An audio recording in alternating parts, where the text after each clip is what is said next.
Welcome, everyone, to today's episode of Culture at Work in Tucson, proudly presented by Crest Insurance Group, where we learn from and celebrate the local leaders, businesses, and nonprofit organizations who have stood the test of Tucson time.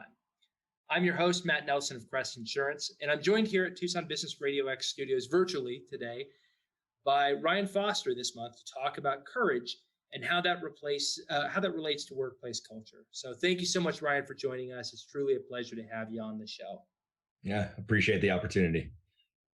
So, thinking about the theme for this episode and really kind of the idea of a culture of courage, I'll explain a little bit why you were the perfect guest to talk about this with, especially as it relates to Crest. But, I think about the year that we're all coming out of. 2020 was a rough year in a lot of ways. And, whether it was a business owner that looked at 2020 and was really struggling trying to find how they were going to keep their business running through the end of the year with this idea of the economy restarting, or it was a person, maybe it's an employee that wasn't sure if their job was going to be there at the end of the year. There are, I think, a lot of people who coming out of the last 12 to 15 months might have some fear and some trepidation about the days ahead. And I think some hope might be in order, but, I would perfectly understand somebody not feeling that and feeling, a lack of confidence about it. And so we were fortunate to meet. And with that said, I think first and foremost, a welcome is in order, as just this month you made the decision to join the Crest team. So first and foremost, welcome aboard. We are thrilled to have you as part of the organization. And what did you see in the people you got to know at Crest that made you want to make the jump? Yeah, and I think for me, I've been kind of on my own since I've got out of the Marines, and I think we'll talk about that later. But I've kind of just been running my own deal, and it's kind of been lonely. It's you look for a person that grew up playing in sports, collegiate sports, and then going on and being a Marine, you always look for teams. And so when that opportunity came along to kind of meet the Crest people and kind of see the culture, it was just such a great feeling. And I made the trip out to Arizona just recently, and got to hang out with a lot of you guys, and it was just unbelievable. I mean, you guys are so welcoming. Everyone's motivated to help one another. It's just a really good, encouraging culture, which, that sealed the deal for me. Well, that's great to hear. I'm relatively, I guess you could say, relatively new to the Crest organization. I've been here for about a year and a half now. I've known of the organization for a number of years, and yeah, my perception echoes yours to a T. I mean, it is truly incredible and rare to find an organization where that's the feeling when you come into it. So I'm really glad to hear that was your perception of it. As you kind of looked at joining the team here.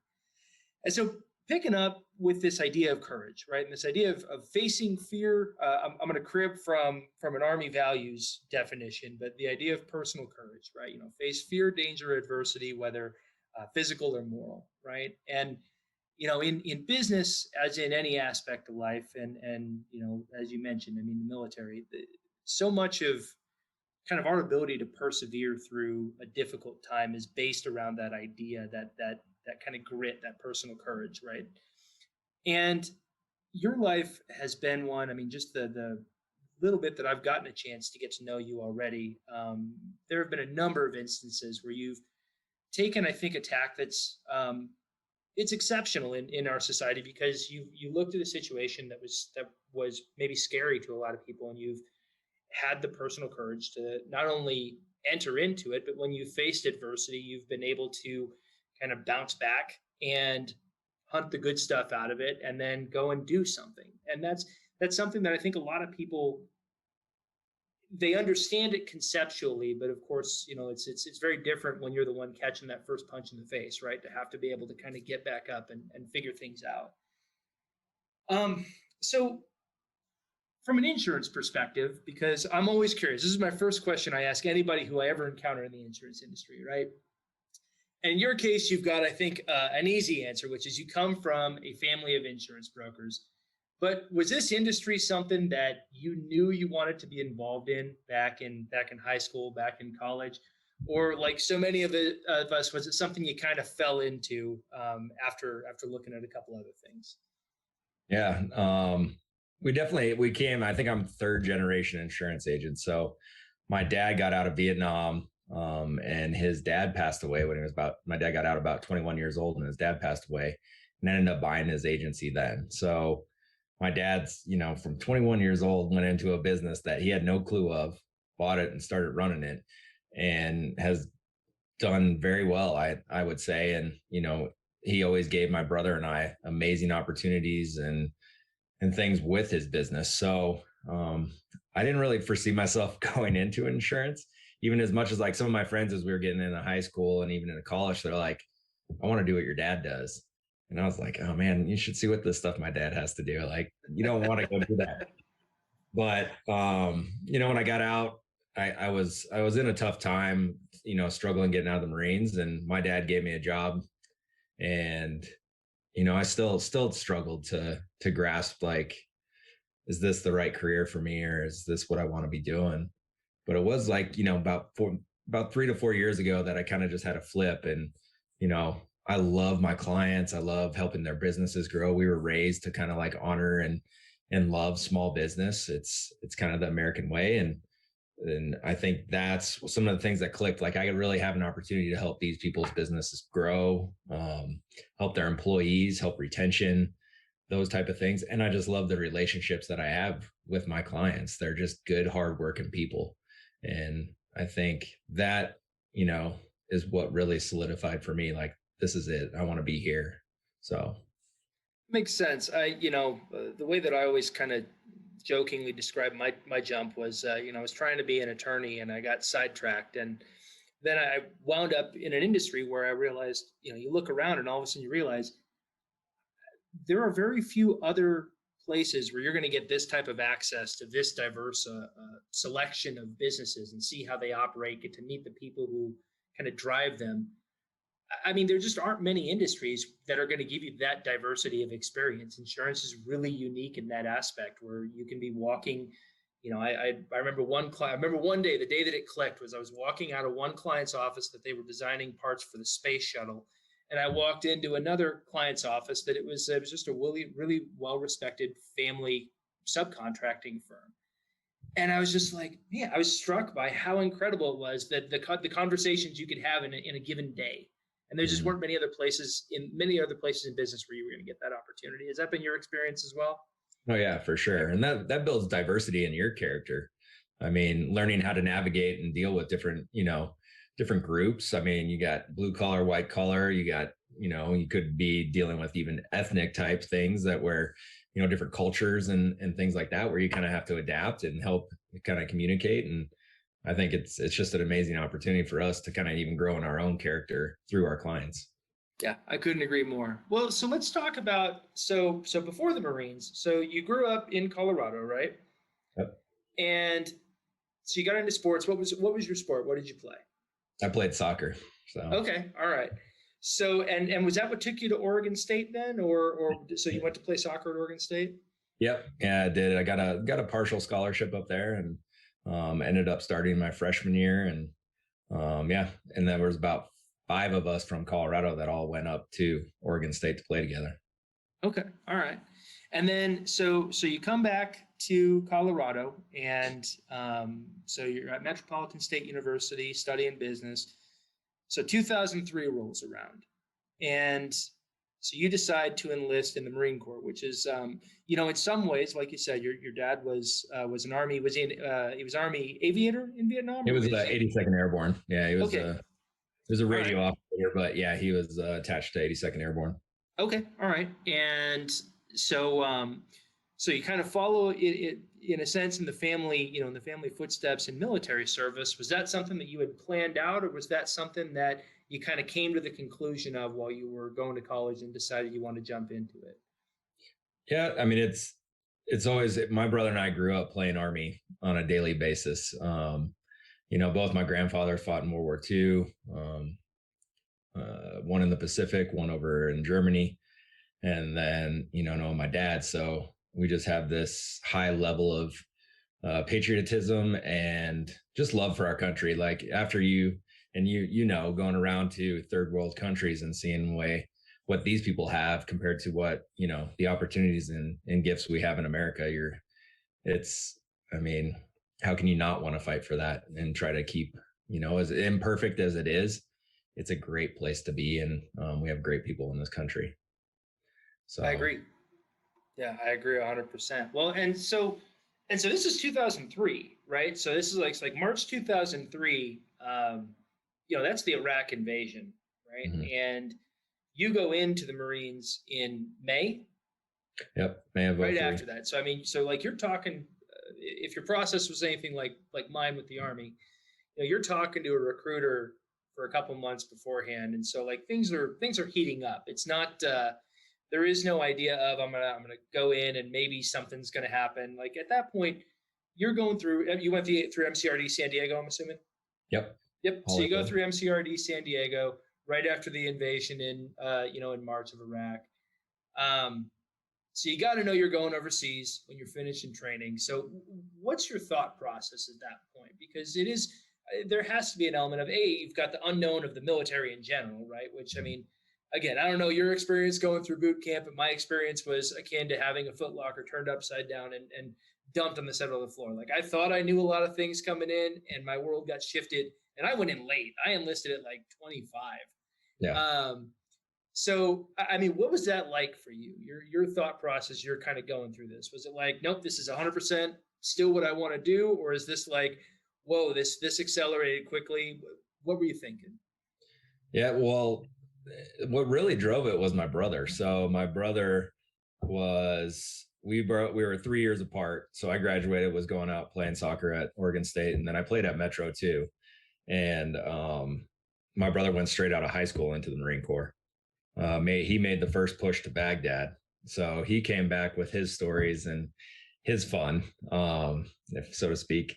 And I was like, I can't miss this. Like, so, I mean, I had a full ride scholarship at Metro, but none of that really mattered because, the way we've grown up, it's about serving our country first. And so I dropped out and yeah, just went to the same recruiters he did and was ready to go. I mean, I knew for sure I told them I will not join unless you put me in the infantry. I'm not going to join. Like, this is the only reason I'm going over there is to go serve and go fight.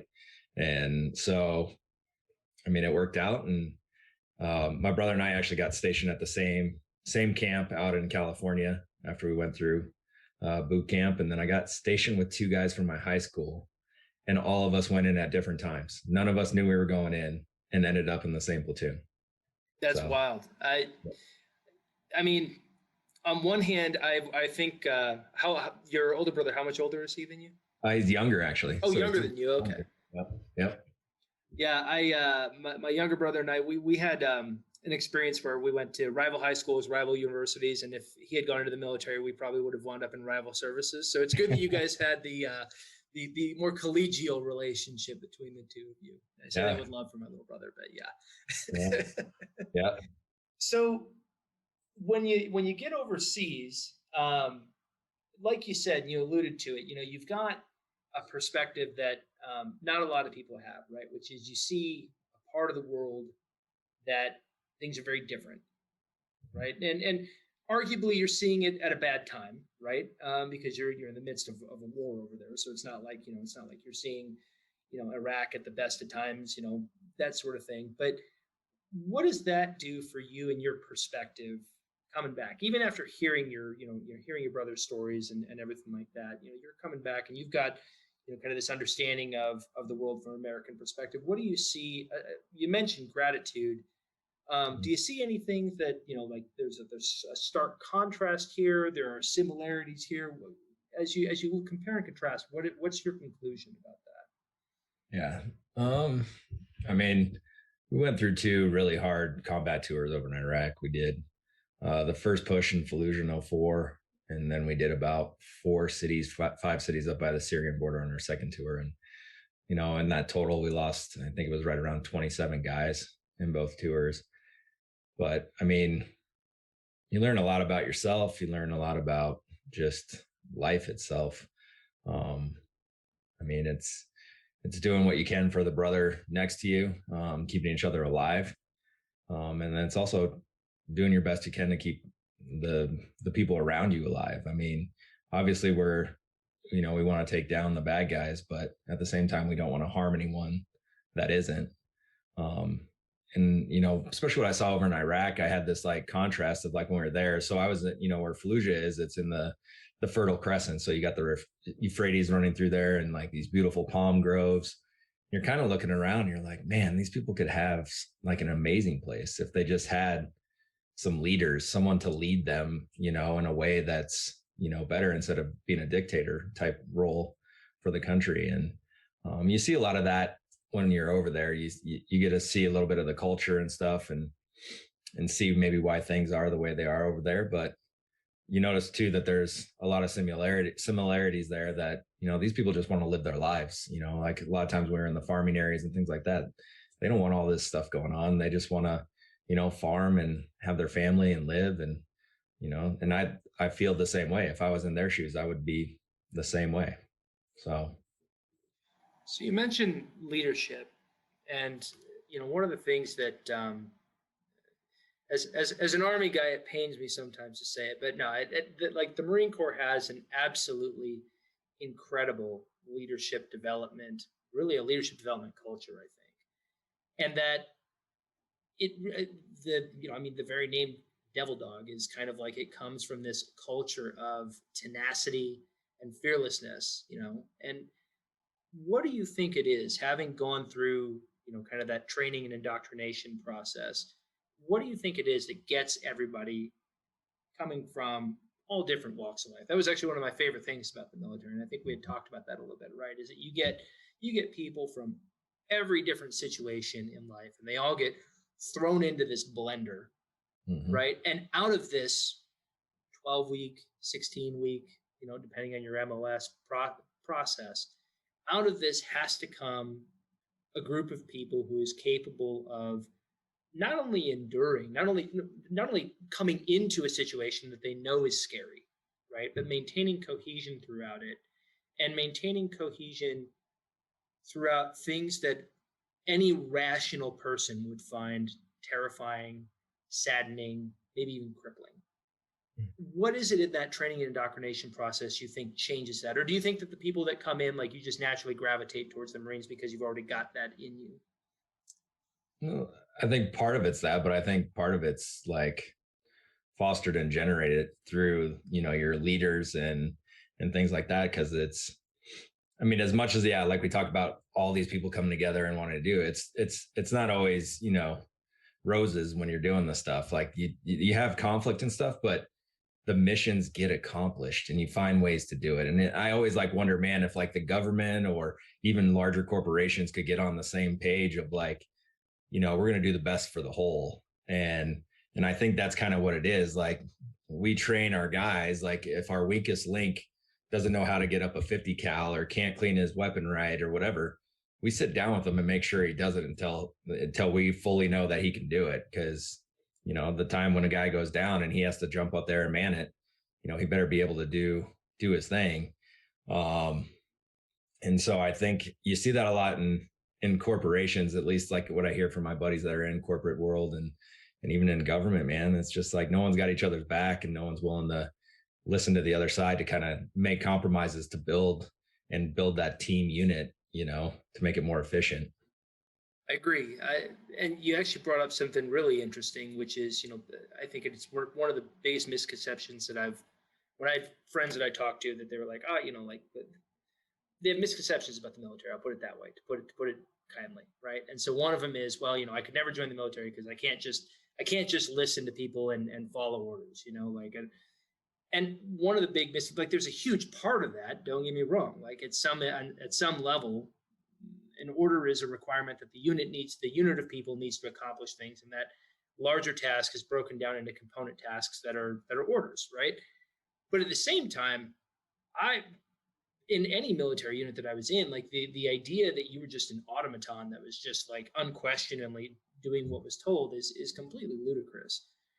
You know, at any level, if an idea sounded unsafe or quite frankly stupid, you know, it was incumbent upon you, even at the lowest level. I mean, with the guys that I was in charge of, that was at the lowest level. It was like, if I say something that you don't understand, or that seems like it doesn't make sense, or that you think I'm not seeing something, like, the expectation is that you raise your hand and say, hey, wait a second, I don't get this.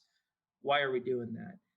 I think, again, the misconception is this idea that the military is not a thinking person's place. And again, it's a completely ridiculous thing in my experience. What was yours, especially in an infantry group? Because, you are, I was in aviation. I was happily standing next to a very expensive helicopter and making sure it stayed up in the air, right? You guys are in the thick of things in an extremely dynamic environment. What is your take on that kind of culture of maybe the courage to raise your hand when you either don't understand something or something seems wrong? What was that in the Marine Corps and in the infantry specifically in your experience? Yeah, I think there's different styles of leadership, and several of them could be effective, and it's the ones that are mainly like open. When you have a leader that's can actually listen to, the people below them, and actually, you know, hear what's being said and translate that and help them out. Um, that's where it becomes more effective. If you have someone that's just a straight, you know, leading the way and they're not going to listen to anyone and it's my way or the highway, which, fortunately for when I was over in Iraq, I had my first tour, I had some phenomenal leaders over there. We had, some guys that came over from force that were our commanding officers and things like this. And they led from the front, man. They were running and gunning, with us. They weren't just calling shots. They were out there freaking doing it with right beside us. And, that made you feel good because you're like, he's willing to put himself in the same harm that you are. And he doesn't, isn't expecting, more out of you than he would, so, yeah.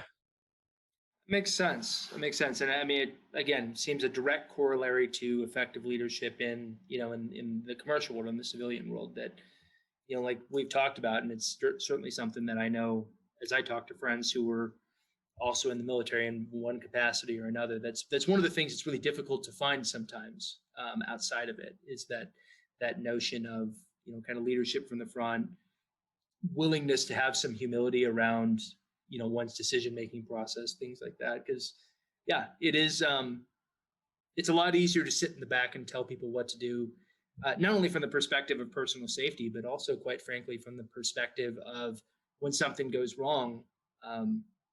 It's a lot easier when the other people are doing it to let the blame fall on them, and that's one of the things that leadership from the front really eliminates from the equation. Because if something goes wrong, it's like, well, you were up in the mix and you're the leader. So, you're in a position that just naturally turns itself into one of accountability, which is another rather unique element of the military, right? Is that idea of serious personal accountability. And again, I can't imagine an environment that would foster that more than the infantry. I mean, you could almost argue instant personal accountability if the situation's right, So let's talk about, you received the Purple Heart while you were in Fallujah. Was that tour one or tour two? First one. First one. So walk us through that day. That triggers kind of you getting the Purple Heart. You were out on a patrol. How did that all go down? You were in a mounted unit, so you were in a Humvee. Yep. And you were a turret gunner, right? Correct. Which for people who aren't listening, that maybe might not understand, turret gunner, you've got a gun mounted on the roof of a Humvee. In your case, I don't believe you were even in an up armored Humvee, right? You were in just a regular Humvee, correct? Yeah, we didn't start getting up armor until like the very end of the tour, and then with the tow, I was a tow gunner, so you couldn't have up armor on there anyway. So yeah, you're always kind of exposed. Yeah. So you're out in the thick of it. And you're on top of it. So you don't even have concealment sitting inside of the thing. Although again, anybody who's been inside a non-up armored Humvee, it's like you have a choice between canvas doors or doors that are approximately the thickness of a Dr. Pepper can. So it's not like there's a ton of protection sitting inside of it. But you're on, you're poking out the roof, and so you're basically a bullet magnet on top of a bullet magnet. Yep. And so you guys walk us through what happened, what led to you getting the Purple Heart that day. Well, I mean, kind of I'll give some context to like where we were in location and kind of time frame. So If you kind of remember back right around there in 2004, when those contractors, the Blackwater guys, got caught up in the city, and they were burned and hung from the bridges there, we pushed in the very next day, blocked off those two bridges with another section of golf company, and basically shut down the city from those two bridges coming out of the city, where now you had about, I think it was 3 or 4 other battalions up on the north side of the city, now all starting to push through the city. And that was kind of, I mean, the code name for that was Operation Vigilant Resolve. And, but we lived in the middle of the street. They told us we were going in for 3 days. I mean, by the time I got hurt, it was almost close to a month. I think we were living in the middle of the street.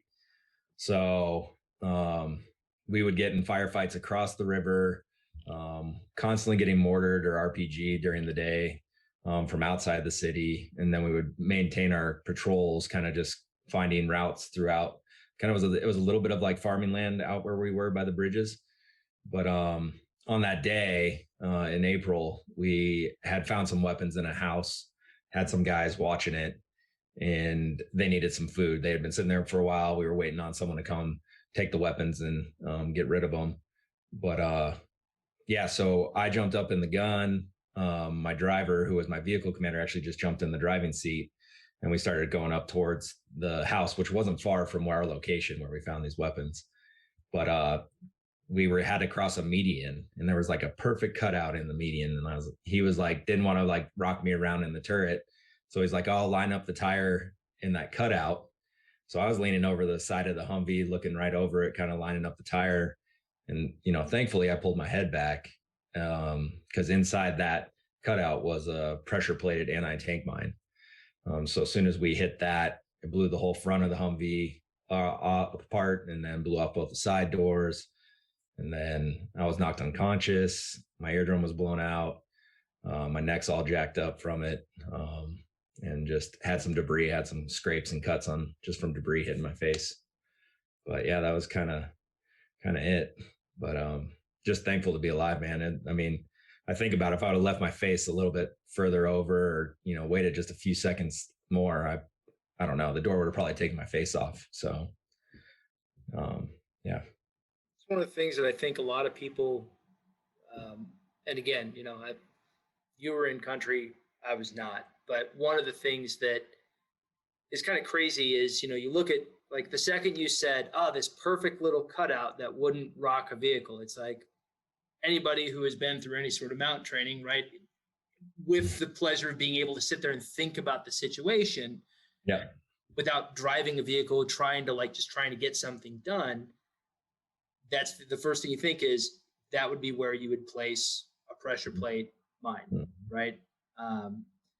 And I cannot fathom trying to go through the experience that you went through and not seeing echoes of that in a lot of different places, both in country, but when I come back. Yeah. So I'll tell you what, I want to pause for a second before we jump into the rest of this and just take a quick break. So for those of you just joining us, this is Culture at Work in Tucson, proudly presented by Crest Insurance Group. As the largest locally owned and operated insurance brokerage in Southern Arizona and one of the top 100 insurance agencies in the United States, Crest is your hometown broker to assist with commercial insurance, workers' compensation, and employee health insurance plans. Crest has offices throughout the state of Arizona, also with locations in Denver and Fort Collins, Colorado, where my guest Ryan Foster is coming to us from, as well as San Diego. So I'm your host, Matt Nelson, and now back to our conversation with Ryan Foster, newly of Crest Insurance. And again, we're thrilled to have you on board over here. So, all right, so you hit the IED. Do you have to recover in country? Are you evac'd out of Iraq? What's the next couple weeks, months look like for you? Yeah, so due to the blood clot in my eye, they were worried about like brain trauma, which ended up being like a minor TBI. And my eardrum was blown out. So they kind of were, they just medevac me just one to make sure anything within my head was okay. And then whatever would have to happen with my ear, which, your eardrum, if it's not too big, can heal on its own. If not, then you have a surgery to just put a flap of skin on it, and it can cover up that way. So I ended up actually going all the way back to the States to see if I needed to do the stuff on my ear and just for some like more reevaluation stuff. My ear ended up healing on its own, and I actually myself and one of my other buddies requested to go back after I got okayed, and I went back and finished my last 4 months there. So So what did you learn about yourself? And I mean, as an athlete, you know, you were probably no stranger to injury, right? I mean, pain is a part of sports. Did you learn anything? I guess I should rephrase. Did you learn anything different about yourself in terms of, you know, playing back that day, but kind of like your recovery from it? You know, clearly, like we talked about, the theme this month is courage, and there are a lot of people in that situation that would not be immediately raising their hand to say, nope, I want to go back to my unit. There's a lot of people who would, right? Because there's a sense of belonging, right, in a unit that's very difficult to replicate. But did you learn anything different or unexpected about yourself as you went through that? Or was that kind of pretty much how you thought it was going to be? If you know, did you think, hey, I might get hurt, I might get blown up and have to face this? yeah, I think at that point we had lost so many guys already and had so many injured by the time we were even fighting in there. Um, I kind of was at that point when I got blown up. That was actually the second time I got blown up. The first time they just buried an IAD too deep, and it was a direct hit on our vehicle. But thank the Lord, it was buried way too deep. Um, but you know, I felt it coming. I was like, we're having too many injuries. I mean, at that point, I think we counted like roughly like we had, you know, I had like at least like 4 or 5 bullet holes around me hitting the TU of the launch tube on the tow missile. We had bullet holes in the back part of the Humvee. Um, you know, it was just like, and there was times where I was asking like for a break. I mean, I was just kind of getting tired of getting shot at and all that, like asking one of my A gunners, like, hey, do you want to cruise up here on this patrol? And he'd look at me like, I'm good, man. uh, um, you just gotta like, I don't know. There was a spot in there where I just like tuned it out. Like if it happens, it happens, but I got to do the best to protect my guys while I'm up here. And so, um, and your training, man, like the training just comes in secondhand. Like that's where I can say like, you know, I've been saying this thing with Jason. I like discipline thoughts, discipline actions. And it's like the discipline of that the military puts in you. You know, I remember some like quick reaction stuff that I was doing when, you know, we got in some, you know, firefights and stuff. And it literally felt like second nature. Like I did not think about anything I was doing. I was just getting on the gun and going. But it's amazing like how those repetitions of things build that in you to be successful and, you know, keep yourself alive. You could almost say that there's an element perhaps of courage that is kind of practiced and learned, Mm-hmm. you know, in an environment that you like, because you have to have the capability to compartmentalize and put things in the rear view so that you can get your job done, right? Which again, there seem a lot of parallels to other scenarios in life that aren't, you know, in a combat situation where, you know, you have to have the ability to compartmentalize and drive on. You know, you've got to have the ability to kind of get your mind at rest so you can focus on the task at hand. And so I really think so. You do a second deployment after that, right? Mm-hmm. That deployment without incident, or were there was it as, you know, as bad, better than versus your first deployment? Yeah, I mean, second one was we lost almost as many guys as we did as the first one, but it was smaller pockets of it. It was the stuff we encountered. It was like hit Haditha, Huseba, some of those towns right up by the Syrian border that just had really good planned attacks on us. I mean, when we ended up killing a lot of these guys, and so we found, you know, Syrian money, American money. These guys had all the chest rigs. They had the good guns, good weapons on them, and so it was well planned attacks on us, and it ended up, you know, costing a lot of our guys' lives. But the good thing is we got most of them. So, but yeah, I mean, it was a little different. It was a little, you know, some of the pockets of going through the cities, it was just like kind of, you almost build up that complacency because you keep moving and nothing's really happening. And then all of a sudden something would pop off and then it would go back to the same, like nothing's really happened. So, um, but that's, I love that term, as cheesy as it is, complacency kills. It's so true in anything in life you do. Like it's true in your friendships and your marriage and your work life. You get complacent in it and it's going to start taking its course. I agree.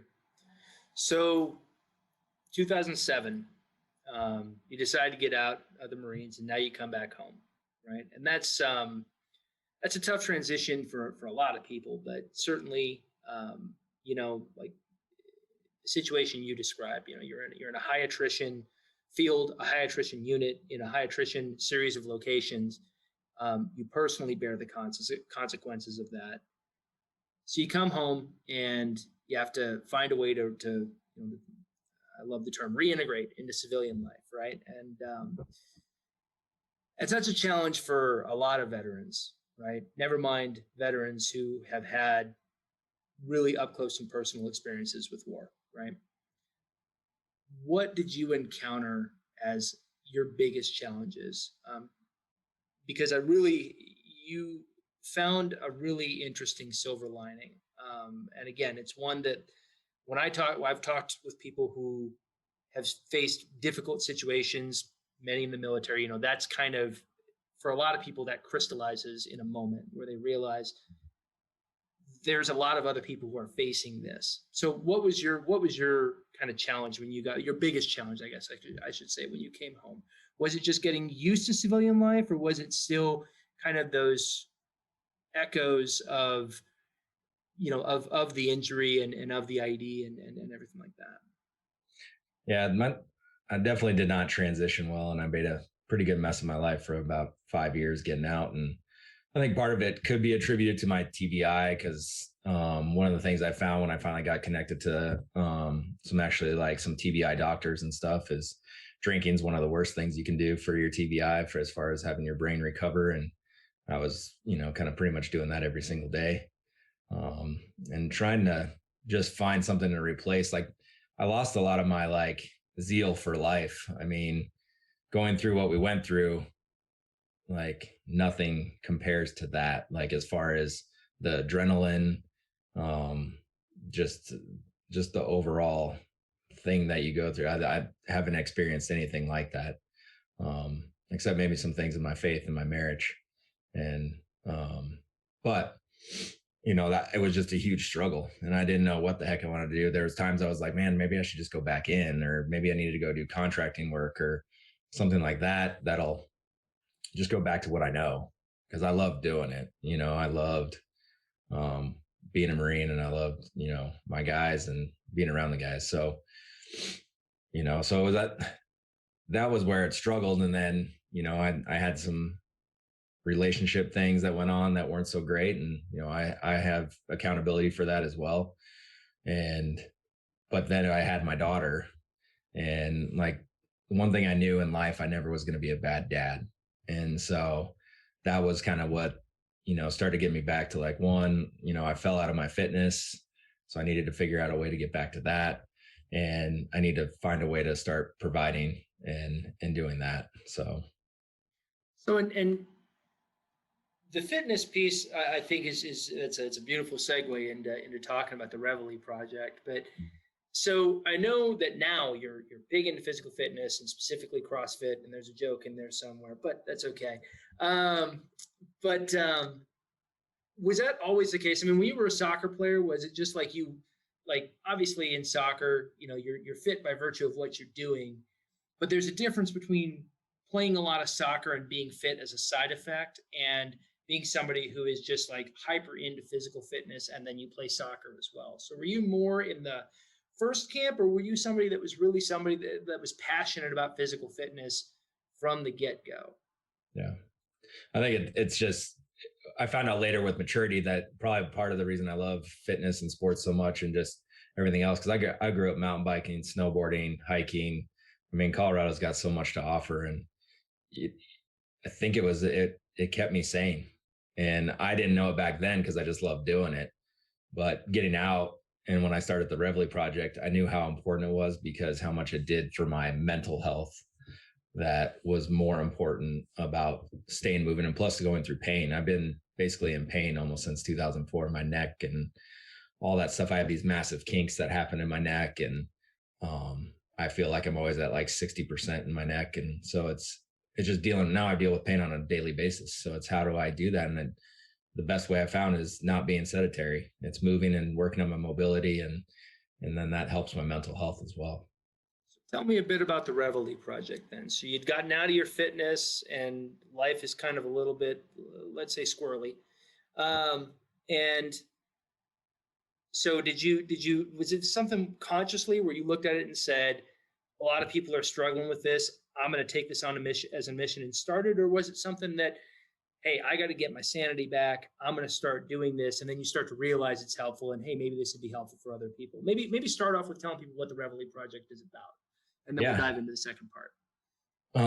Well, the Reveille project started off, it was going to be a clothing company. So I was like, I'm going to create this clothing company. It was called Reveille Clothing.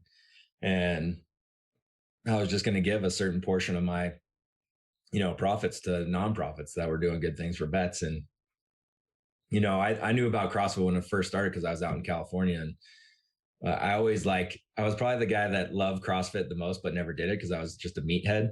And so I was always lifting. I was like, oh, if I do this CrossFit stuff, it's probably going to make me skinnier, weaker. But obviously now you're seeing it's creating some of the most amazing athletes on the planet. And so I started doing it. And really what I fell in love with was the community.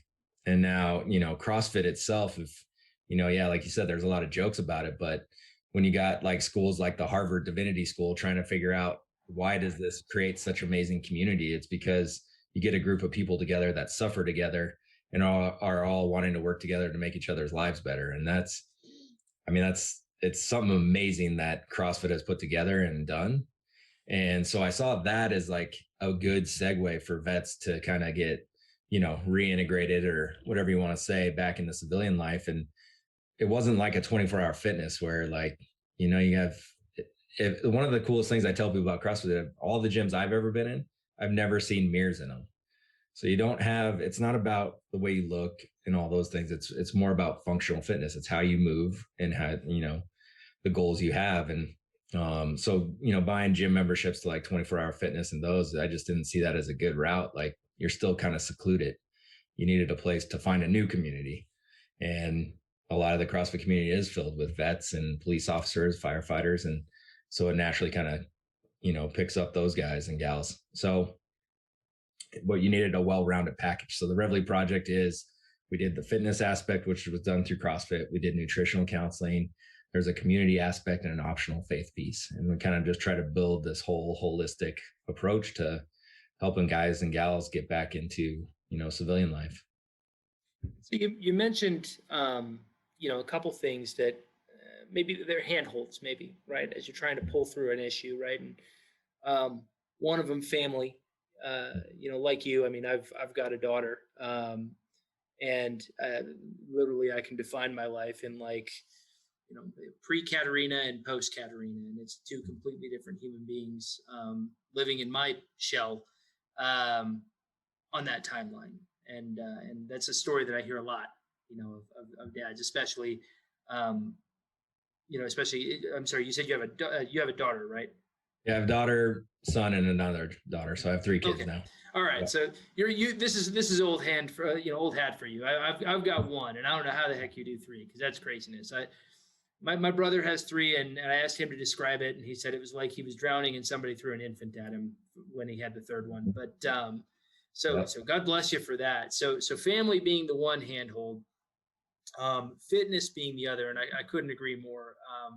And by the way, if you ever find yourself in Tucson wanting a mountain bike, I've got a spare one in the garage, and we can get the trails together. But what do you think it is about fitness? You mentioned the community of CrossFit, and I agree. I mean, even though I give you a hard time about it, I mean, it is one of those things that you've got a community of people that it's a very friendly but very competitive environment. And the glimpses I've had into it, which is in a lot of ways, it's kind of like being on an athletic team or in a military unit, where it's like, like the physical fitness is an individual sport, but it certainly makes it a lot easier for a lot of people when you've got some friendly competition going on to help motivate you. So, you've got that aspect of fitness, and then there's the internal focus element of it, right, where you're trying to do things the right way and competing against yourself. What was more motivational to you? Was it the community part of it, or was it the ability to kind of compete against yourself and constantly trying to better yourself through physical fitness? Yeah, I think for me, it probably switched to the community aspect. Like the one thing that I've had to go through is, I'll never be where I was once before. Like my neck's until maybe at some point here, going to have surgery. The pain I feel, the neuropathy I have, some of the things I just probably won't get there. I mean, I do work hard still and I try to move as best as possible. So it taught me a lot about, when you lose things too, you got to like learn how to cope with that and know that life's a little different now.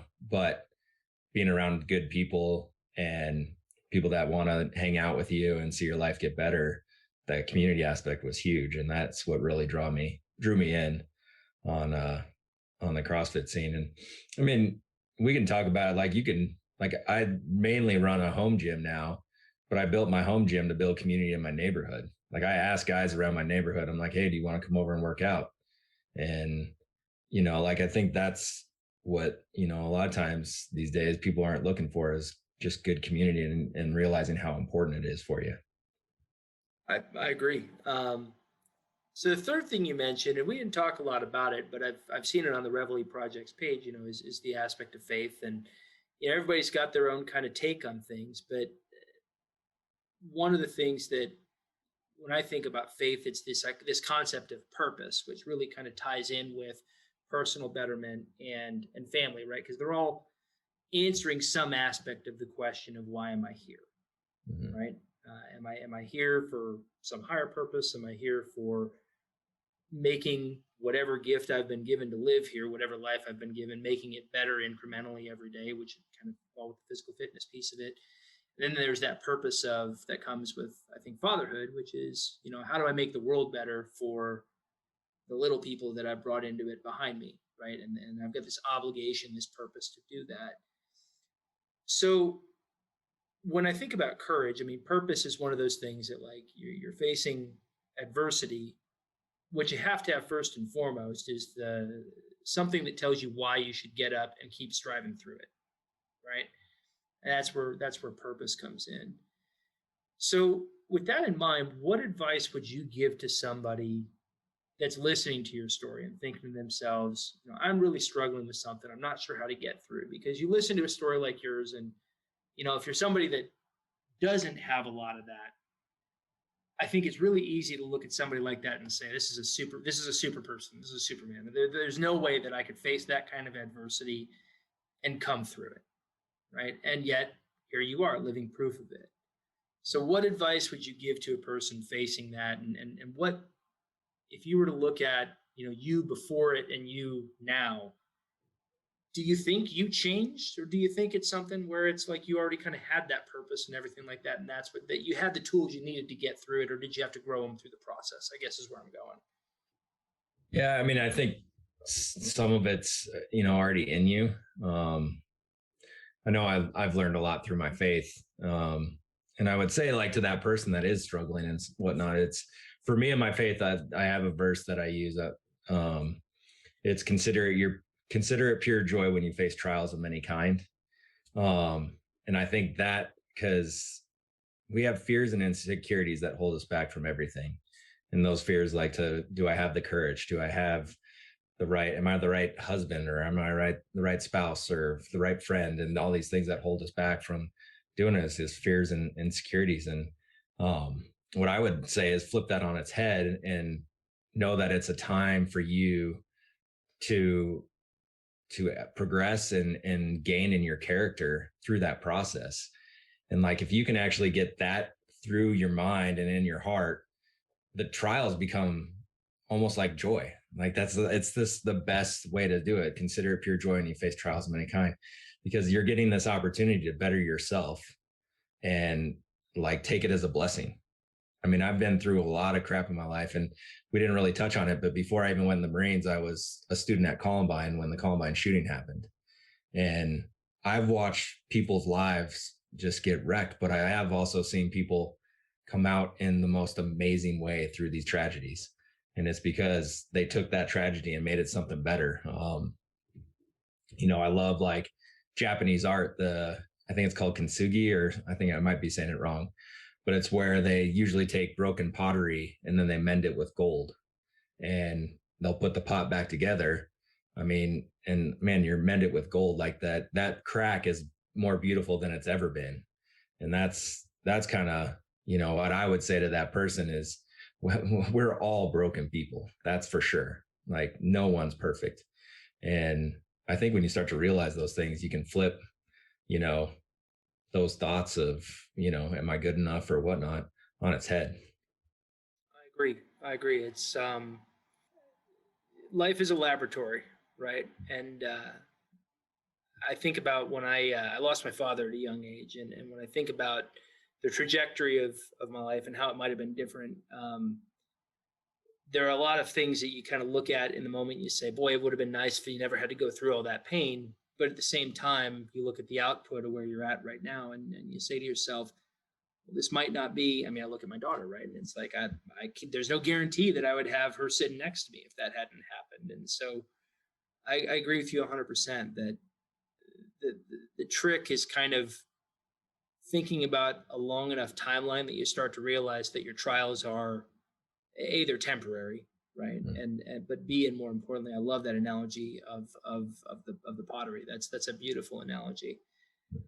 Well, I'll tell you, Ryan, it has truly been a pleasure talking with you. Thank you for sharing your story. We're really lucky to have you at Crest. Really excited to have you on the team in our Colorado office, and I am really glad that your experience of the organization so far has been, has been what we really want it to be, which is this feeling of family and people who are, trying to help one another. So, thank you again for coming and joining us and sharing your story. For those of you listening, thank you for joining us for another month of Culture at Work here in Tucson. And thank you to Crest Insurance and Tucson Business RadioX for helping us to put together this month's episode. And with that, I'm Matt Nelson, and we will catch you next month. Take care, everybody.